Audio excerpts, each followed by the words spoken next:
cette vidéo, nous allons regarder les prévisions pour le signe Capricorne et ascendant Capricorne pour l'année 2025. Alors pour l'année 2025, ça va être un grand changement pour les Capricornes puisque Pluton va s'en aller définitivement de votre signe ou de votre ascendant, définitivement, hein, puisque Pluton va s'installe dans le signe du Verseau pendant 20 ans. Alors ça va être le changement majeur. Et puis ensuite, il va y avoir un autre changement majeur, c'est que nous avons la planète Saturne et Neptune qui étaient donc dans le Poisson, qui va changer de signe aussi pour aller dans le Bélier. Alors la planète Saturne, qui était depuis 2 ans et demi dans le Poisson, va rentrer dans le Bélier, et Neptune, surtout qui était depuis presque 14 ans, eh bien, va entrer dans le Bélier, donc qui va venir activer un autre secteur de vie et qui va être en tension, en carré avec votre signe. Donc voilà les changements majeurs, je dirais, pour cette année 2025, mais on va regarder toutes les planètes lentes, c'est-à-dire on va regarder Pluton, Saturne, Neptune, Uranus et Jupiter, et puis on fera un dernier petit bilan avec Mars, Mercure et Vénus. Voilà, ben je vous retrouve tout de suite pour cette vidéo. Si vous ne me connaissez pas, eh bien, je suis Frédéric Arlet, astrologue et fondatrice de l'école de l'astrologie vivante. Voilà, je vous dis à tout de suite.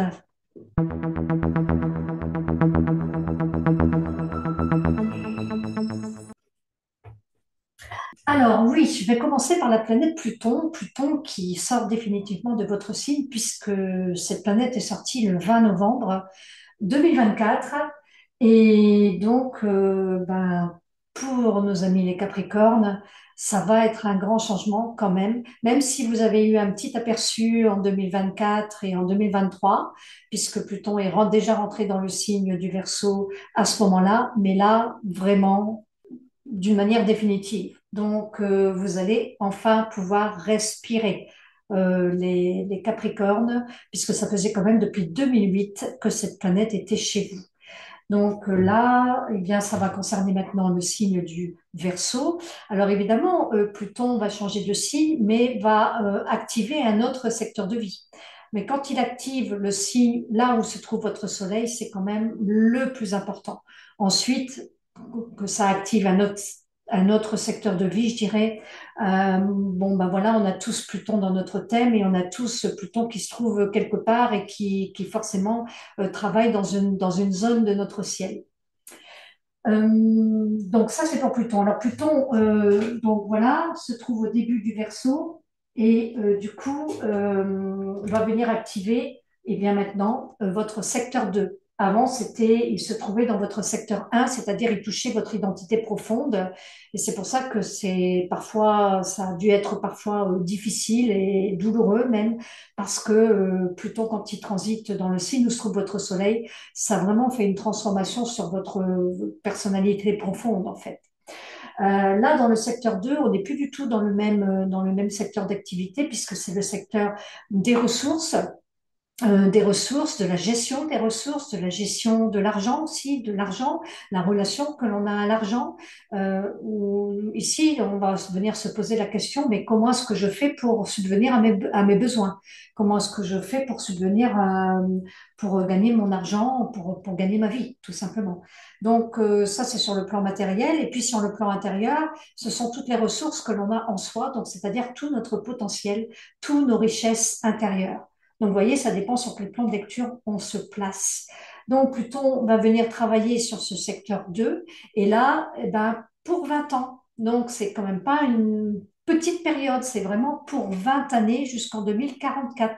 Alors, bien souvent, quand Pluton arrive, ben là, vous avez déjà pu le sentir en 2024, en 2023, un tout petit peu, en 2024, un petit peu plus. Mais quand Pluton arrive quand il change comme ça de signe, que c'est une planète tellement lente, que finalement, on s'en aperçoit pas tout de suite forcément. Hein, c'est pas comme Uranus qui est une planète où il y a un changement soudain. Avec Pluton, c'est plus en souterrain, en mode souterrain, et à un moment donné, on se dit, ah tiens, je suis dans le tunnel, mais on n'a pas vu qu'on rentrait dans le tunnel.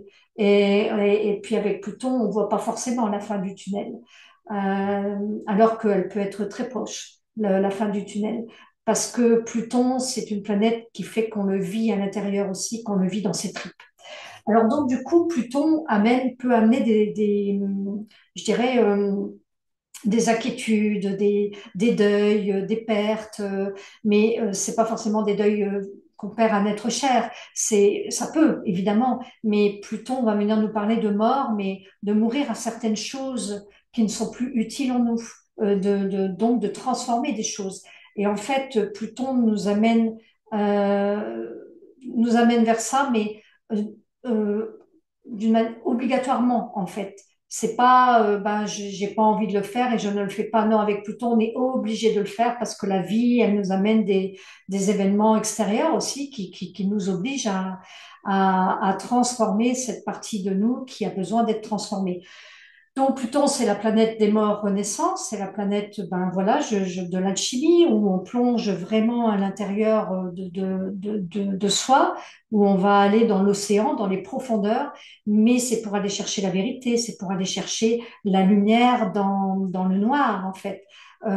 Et pouvoir remonter à la surface, tel un océan quand on plonge profond dans l'océan, pour pouvoir remonter à la surface et amener cette vérité et cette lumière à la conscience. Alors, dans le secteur 2, ça va être toute une transformation, une alchimie par rapport justement à l'argent, au plan matériel, à la gestion de biens, à la gestion de son patrimoine, à la gestion de ses ressources sur le plan matériel et sur le plan plutôt d'une lecture spirituelle, ça va être, ou de développement personnel, hein, ça va être une transformation de votre propre potentiel pour aller voir profondément en vous le potentiel que vous avez pour pouvoir le mettre à la lumière. Donc, c'est de transformer aussi et d'aller à la recherche de ces richesses intérieures.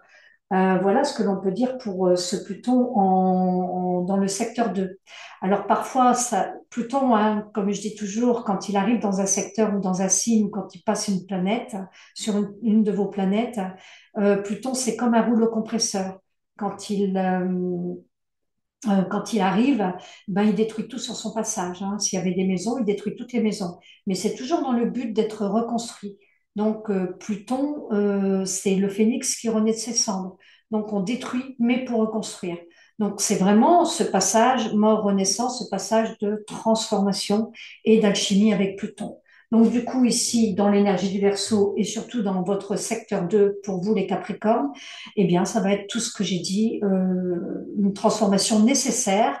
Ça peut être aussi transformer votre relation à l'argent, transformer votre rapport à l'argent. Ça peut amener aussi des inquiétudes. Alors sachez que c'est normal si ça amène des inquiétudes par rapport à l'argent, parce que ça va venir détruire tous les fondements que l'on avait jusqu'à présent. Donc ça peut aussi se manifester dans la vie réelle, je dirais. Et c'est pour ça que ça peut donner aussi des inquiétudes parce que ça peut donner des revers de médaille. Mais c'est toujours dans le but de comprendre quelque chose qu'on n'a pas compris finalement par rapport à notre matière, par rapport aux ressources, à l'exploitation de nos ressources, qu'elles soient intérieures ou extérieures. Donc ça va vraiment venir travailler sur ça. Alors voilà pour le Pluton, mais ça va quand même être vécu de manière beaucoup plus soft que quand Pluton se trouvait dans le signe du Capricorne, où là, c'était vraiment en lien avec votre personnalité profonde, ce que vous étiez. C'était quand même dans là où se trouvait votre soleil, donc votre lumière. Donc c'est quand même beaucoup plus soft. Alors ensuite, j'avais envie de vous parler tout de suite, c'est de la planète Saturne, parce que Saturne, c'est votre planète, c'est la planète du Capricorne. Donc Saturne, qui est une planète qui nous parle de quoi? Qui nous parle de réalité, qui nous parle... Saturne, c'est les limites, les freins. C'est pour ça que vous, en tant que Capricorne, eh bien, vous savez vous contenter de peu, en fait. Vous allez à l'essentiel. Il y a une grande ambition parce que Saturne, en fait, c'est Saturne avec le Capricorne. Le Capricorne, lui, vous voulez atteindre le sommet de votre montagne. Donc, vous prenez votre bâton de pèlerin pour atteindre ce sommet. Normalement, voilà, c'est dans l'énergie de ce signe, il y a énormément d'ambition parce qu'on veut atteindre le sommet, mais on sait que l'on doit s'armer de patience, on est persévérant, ça va être fait sur le temps. Le temps est un facteur très très important pour le Capricorne. Besoin de réfléchir, de maturer, besoin de tout prendre. On ne va pas dans la précipitation avec l'énergie de ce signe du Capricorne. Donc Saturne, c'est aussi la planète du temps dans la durée. Donc, quand on a des objectifs à long terme, eh bien, on sait qu'on va les mener à bien parce qu'il y a cette ambition derrière. Saturne se trouve dans le Poisson depuis 2 ans, 2 ans et demi. Par rapport à votre signe, ça forme un bel aspect puisque ça forme un aspect de sextile. Hein, c'était dans votre secteur 3. Donc, Saturne, c'est aussi la planète de la structure. Donc, dans ce secteur 3, ça vient peut-être vous amener de la structure dans votre manière de communiquer, dans votre manière ou dans le secteur 3, c'est aussi le secteur du marketing, du commerce, des échanges, de la communication. C'est aussi la fratrie. Donc ça, pour certaines personnes, après tout à chacun dans son thème. Hein, c'est là je reste vraiment très générale avec la position de votre soleil, mais bien évidemment après. Dans le thème personnalisé, eh bien, on va beaucoup plus loin pour répondre à des questions précises. Donc ici, Saturne, dans ce secteur 3, bien, ça peut être une période. Alors, cette période, elle va durer encore jusque le 25 mai 2025. Donc, il y aura toute une partie de l'année où Saturne va être encore dans ce secteur 3. Et là, ça peut être aussi pour certaines personnes avoir une charge par rapport à un frère, une sœur, un cousin, une cousine, enfin par rapport à quelqu'un de proche, pas forcément familial, mais c'est plus familial quand même. Ça peut être aussi des voisins, ça peut être, bref, comme s'il y avait, ça peut aussi vous avoir amené des freins dans votre communication, mais c'est des freins nécessaires pour justement apprendre à mieux structurer et apprendre à voir réellement s'il y a une incompréhension ou si vous avez un problème de communication, ben, c'est de pouvoir pointer le nez dessus avec Saturne.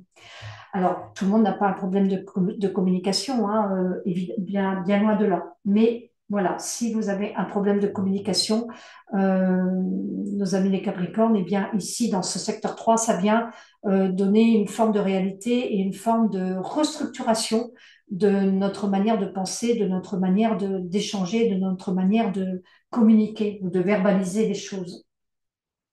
Ensuite, Saturne va rentrer donc à partir du 25 mai dans le Bélier. Voilà. Alors, il va rentrer dans le Bélier, mais jusqu'au 1er septembre. Une petite incursion, puis ensuite, il va revenir dans le Poisson et il va rentrer définitivement dans le Bélier le 14 février 2026, enfin pour 2 ans et demi. Donc, en fait, ici, Saturne, quand il va rentrer dans le Bélier, pardon, il va rentrer dans votre secteur 4. Le secteur 4, c'est le secteur des fondations de la famille, c'est nos racines, c'est notre lieu de vie, dans notre lieu de vie, mais en tant que dans nos origines. Donc, il se peut que vous ayez une réflexion, parce que Saturne amène la réflexion, puis Capricorne, on est réfléchi, on est sensé, on est toujours dans la réflexion dans le Capricorne. Mais ici, Saturne dans le secteur 4, ça pourrait venir vous interpeller par rapport à votre lieu de vie. Donc, en 2025, euh, peut-être pour beaucoup d'entre vous, eh bien, ce Saturne va venir dire, ben, peut-être que j'ai besoin de retrouver mes origines, ou alors j'ai besoin de déménager pour avoir un lieu de vie plus pérenne, plus stable, plus où je me sente vraiment plus ancrée. Alors, quand on parle d'ancrage, ça peut être par exemple un retour aux sources. Parce que si on est, je ne sais pas, à l'autre bout de la France et qu'on est né dans le nord de la France, mais forcément, ça peut être une réflexion en disant, mais non, mais moi, je veux retourner aux sources pour me sentir plus stable, plus ancré dans mon lieu de vie. mais ça se fait dans la durée, c'est-à-dire que c'est pas dans la précipitation, c'est vraiment une réflexion, je dirais. D'autant plus que nous avons la planète Neptune. Alors Neptune, qui elle est tout à côté, hein, qui se trouve tout à la fin du Poisson. Neptune, qui je le rappelle, est une planète très très lente, donc qui est dans le signe du Poisson depuis 2012.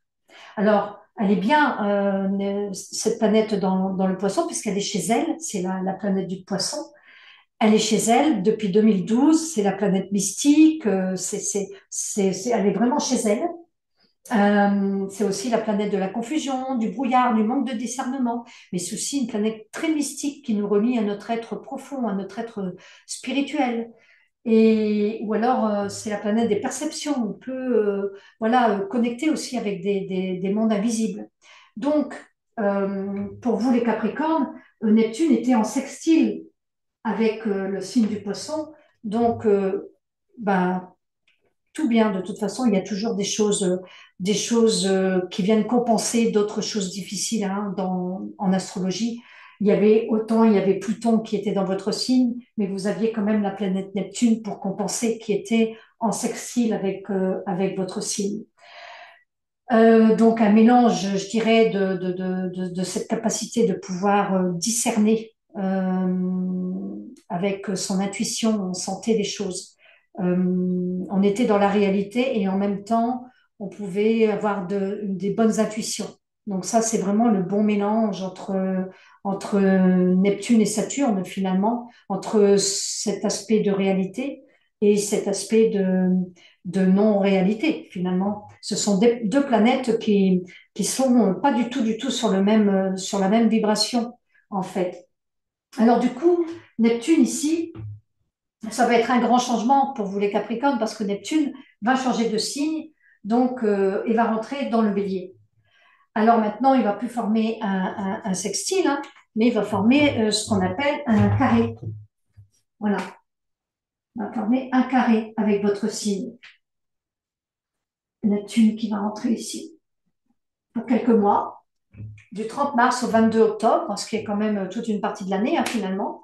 Et puis après, définitivement, elle va rentrer cette planète en 2026 pendant 14 ans environ. Donc, ça va être cette planète Neptune dans votre secteur 4.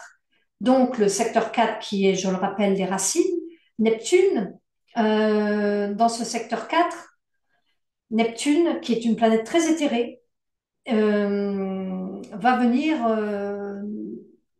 parler de peut-être de connexion et de déconnexion. C'est-à-dire que autant on va se sentir ancré avec Saturne, autant avec Neptune, et c'est pas le contraire. Hein. C'est comme ça, ces deux planètes antagonistes qui arrivent dans ce secteur. Saturne qui va rester beaucoup moins longtemps puisqu'il va rester 2 ans et demi. Par contre, Neptune, dans le secteur 4, va rester pendant 14 ans. Donc Neptune, ça amène comme si on se sentait un peu étranger à notre terre, en fait. Donc c'est des perceptions qui vont changer par rapport à cette connexion à notre lieu de vie, à votre lieu de vie ou à vos origines. Euh, Neptune en maison 4, ça peut être je me sens étranger à ma vie familiale, à ma famille. Je me sens, c'est pas que je ne suis pas bien avec mon couple, ma famille et mes enfants, c'est pas ça. Mais il y a comme une partie de vous qui veut s'évader, une partie de vous qui veut déconnecter, une partie de vous qui veut aller sur un plan supérieur et moins être dans les contraintes matérielles, je dirais. Neptune dans le secteur 4, Neptune qui est une planète très sensible, qui nous parle de sensibilité, d'extrasensibilité, dans ce secteur 4 qui nous parle d'émotionnel, qui nous parle puisque c'est en analogie avec le signe du cancer. Donc c'est une planète qui pourrait donner beaucoup d'émotivité, de sensibilité et puis aussi de créativité parce que c'est une planète très artistique. Donc, comme dans le secteur 4, il y a beaucoup de créativité également. Beaucoup de créativité, on est aussi occupé avec les enfants, c'est le monde de l'enfance, du passé. Donc, c'est notre nid dans le secteur 4, hein. C'est le nid, notre intimité. Euh, donc, si on devait prendre une maison, ben c'est la chambre, là où on a toute notre intimité. Donc, du coup, Neptune arrivant dans ce secteur, ben, c'est parti pour une période peut-être beaucoup plus créative, beaucoup plus de sensibilité, mais également, comme Neptune, c'est la planète de la confusion, du manque de discernement, il pourrait y avoir un peu de flou au sein de la famille, on pourrait ne pas savoir exactement ce qui se passe, mais on sent qu'il y a du flou, que c'est confus. Donc, on pourrait être dans la confusion, en fait, avec Neptune qui arrive dans ce secteur 4. Neptune dans ce secteur 4, et ben c'est pareil pour le lieu de vie. On a envie peut-être de se rapprocher plus de nos origines, de se rapprocher. On peut se sentir déconnecté et donc on pourrait se poser la question de se dire mais comment est-ce que je peux me connecter à mes origines, à ma terre? Ça peut être par le biais de faire son arbre généalogique ou alors ça peut être par le biais aussi de vouloir se rapprocher de notre famille, des choses comme ça en fait, mais on pourrait avoir ce sentiment d'appartenance où justement on n'a pas cette appartenance. Donc du coup, ça va venir poser des réflexions par rapport à tout ça.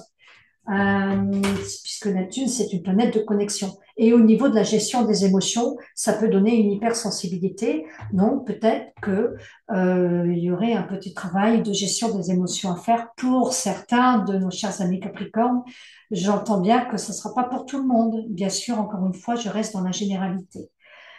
Comme c'est en carré, c'est forcément quelque chose où on va devoir regarder ça et on va être amené à être confronté à ça. Donc, c'est pas quelque chose qu'on peut se dire où on peut dire ben j'ai pas envie de m'en occuper. Ben non, ça va devenir sur le tapis en fait. Donc, à voir comment ça va se manifester en 2025 pour vous, puisque vous allez commencer à avoir un petit aperçu. Donc ça, c'est vraiment un grand changement, cette planète Neptune qui rentre dans le signe du Bélier. Alors donc on a vu donc Pluton, Neptune, Saturne, Uranus. Uranus se trouve à la fin du Taureau, donc se trouve depuis 2018 dans le Taureau et va également changer de signe cette année pour entrer dans le signe du Gémeaux. Donc dans le signe du Gémeaux, voilà. Alors je dirais que pour vous les Capricornes, ça n'a pas de lien direct, on va dire. Il n'y a pas d'aspect, on va dire, directement. Pas d'aspect majeur, en tout cas. Donc, du coup, bon, on a Uranus qui va rentrer dans votre secteur 6. Alors, c'est pareil, hein, Uranus va rentrer dans ce secteur 6 au mois de juillet. Donc, il y aura encore toute une partie de l'année où il va rester dans le taureau. Dans le taureau, ben, je dirais qu'il est en trigone hein, avec votre signe. Voilà. Il se trouve en trigone ici avec votre signe pour l'instant, Uranus, jusqu'au mois de juillet. Donc, c'est un bon aspect, c'est un aspect fluide. Uranus en taureau, qui ne se sent pas très à l'aise dans cet élément du taureau, puisque euh, cette planète est en carré avec son signe du Verseau. Mais quand Uranus va rentrer dans le Gémeaux au mois de juillet, eh bien, ça va être excellent. Excellent pour la planète, en tout cas, pour cette planète qui rentre dans ce signe, dans l'énergie de ce signe, puisqu'elle va être très, très à l'aise dans l'élément air. Donc, il va y avoir je pense au niveau mondial, beaucoup d'inventions, etc. Ça va vraiment avoir une portée accélérante par rapport à tout ce qui est invention, etc. Mais d'un point de vue personnel, eh bien, pour vous, les Capricornes, ça va se trouver dans votre secteur 6. Donc, le secteur 6, c'est le secteur du travail au quotidien, de l'hygiène de vie, de la santé. C'est un secteur ici en relation avec la maison 6 où on a besoin d'améliorer, de se perfectionner et surtout de trouver son utilité. Donc Uranus, ici, dans le secteur 6 va peut-être venir intervenir dans ce sens, en disant, mais là maintenant, j'ai vraiment besoin de trouver mon utilité. Besoin de trouver un sens à ce que je fais ou de trouver mon utilité. Donc ça va venir, et ça va venir en 2025 un petit peu, du, donc du 7 juillet au 8 novembre. Et puis ensuite, Uranus va repartir dans le taureau à partir du 8 novembre et va venir s'installer définitivement le 26 avril 2026 dans le Gémeaux pour 7 ans. Donc, autant dire que c'est une longue période. Donc voilà, donc Uranus dans le secteur 6, ça peut être un changement soudain dans sa manière d'avoir dans le quotidien, dans sa manière d'être au quotidien, dans sa manière de travailler au quotidien. Ça peut être une rupture de contrat parce que ben voilà, on a un arrêt de travail et puis ben du coup la vie elle change. Mais c'est pas en rapport avec la carrière professionnelle, c'est vraiment en rapport avec le travail au quotidien, la routine en fait, la routine que l'on a au quotidien. Donc ici, il va y avoir vraiment un changement et peut-être que pour vous les Capricornes, il va y avoir aussi une grande prise de conscience par rapport à ben, votre hygiène de vie ou de faire attention aussi à votre santé. Alors c'est pas des choses graves, mais ça peut être des choses enquiquinantes, des choses chroniques, des choses qui sont en rapport avec justement l'énergie du Gémeaux. L'énergie du Gémeaux, ben, c'est peut-être les poumons, les bras, les épaules, les mains, et puis le système nerveux aussi. Donc attention à la gestion du stress aussi, parce que Uranus est une planète nerveuse. Et le Gémeaux, c'est une énergie aussi où il y a beaucoup de nervosité, en fait, hein, où on papillonne, on papillonne, on papillonne et où on est très très rapide. Donc dans ce secteur-là, voilà, pour les Capricornes, ça peut être un revirement soudain de sa manière de gérer son quotidien, on va dire, peut-être de devoir s'occuper de sa santé, de son hygiène de vie et de son hygiène corporelle. Voilà, ça vient parler de tout ça. Et puis on va avoir la planète Mars. Donc la planète Mars qui est rentrée dans le signe du Lion le 4 novembre et qui va rétrograder en fait. Mars va rétrograder en 2025. Donc elle va re-rentrer dans le signe du Cancer ici le 6 janvier 2025 et ensuite va repartir dans le Lion le 18 avril. Donc en fait, elle va se balader entre le Cancer et le Lion. Et puis ensuite, elle va bien sûr avancer. Donc, c'est important parce que cette rétrogradation, elle dure quand même pendant tout un temps, dans l'année 2025. Donc, elle va être à un moment donné, à partir du 6 janvier 2025 jusqu'au 18 avril 2025, Mars va se retrouver dans votre secteur 7. Donc, dans votre secteur 7, eh bien, c'est le couple, c'est aussi les partenariats et les contrats. C'est aussi le secteur du relationnel. Comment est-ce que je me projette avec l'autre? Comment est-ce que je suis avec l'autre? Dans ma relation à l'autre. Donc Mars, ici, on voit que vous allez être occupé, que vous allez mettre de l'énergie dans la relation à l'autre. Vous allez mettre de l'énergie, en fait, puisque Mars, c'est la planète de l'énergie, c'est la planète de la prise de décision. Ça peut être tout simplement vouloir apaiser les conflits au sein de la famille, dans ce secteur 7 puisque ça se trouve dans l'énergie du Cancer. Et puis ensuite, dans le secteur 8 ça vient nous parler ben, justement de cette relation, de cette transformation de la relation à l'autre, voyez. Mais Mars n'est pas vraiment une planète lente. Donc ensuite, Mars va changer de signe et on verra pas tous les autres signes. Je voulais juste vous parler de ces deux secteurs ici et puis que Mars va se retrouver à l'opposé de votre signe. Donc, il peut y avoir des tensions par rapport à des prises de décision, notamment dans la période du 6 janvier au 18 avril 2025. Donc, retenez bien cette date. Ici, dans le secteur 7, beaucoup d'énergie dans le relationnel et ça peut être des signatures de contrats, des partenariats qui se font. Mais avec Mars, on est toujours sur le mode d'une lutte, d'une tension. Donc, en opposition ici avec votre signe, ça peut donner une dualité en fait, ou une prise de décision qui ne se fait pas, où on a du mal à prendre des décisions, parce que Mars dans le signe du Cancer est dans l'énergie de l'eau, et des fois on peut donner beaucoup d'énergie, mais pas avoir les résultats qu'on attend avec Mars en Cancer. Quoi qu'il en soit, Mars dans le Cancer, on met de l'énergie aussi pour pacifier les relations au sein de sa famille. C'est ça que je voulais vous dire.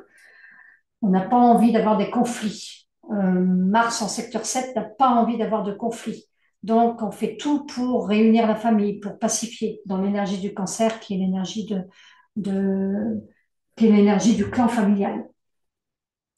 Et puis ensuite, on va avoir Mercure, donc les rétrogradations de Mercure qui vont se passer. Donc la première rétrogradation de Mercure va avoir lieu du 15 mars au 7 avril dans le signe du Bélier, donc dans votre secteur 4. Donc s'il y a un déménagement prévu, etc., ben, attention parce qu'il peut y avoir aussi des retards ou des contretemps ou des choses comme ça dans ce secteur 4. Mais c'est pas des choses très, comme je dis, hein, la rétrogradation de Mercure, c'est pas pour ça qu'on ne fait rien. C'est pas pour ça qu'on attend que la rétrogradation soit terminée. C'est juste de prendre conscience qu'il peut y avoir des retards, etc. Donc, première rétrogradation du 15 mars au 7 avril dans le bélier. Ensuite, on va avoir durant l'été du 18 juillet au 11 août 2025 dans le signe du lion. Et ça va être dans votre secteur 8, le secteur 8, le secteur des affaires. Donc, si par exemple on a demandé à une banque un emprunt, si on attend un héritage, si on attend une transaction, bon, voilà, ça peut avoir des retards durant cette période-là.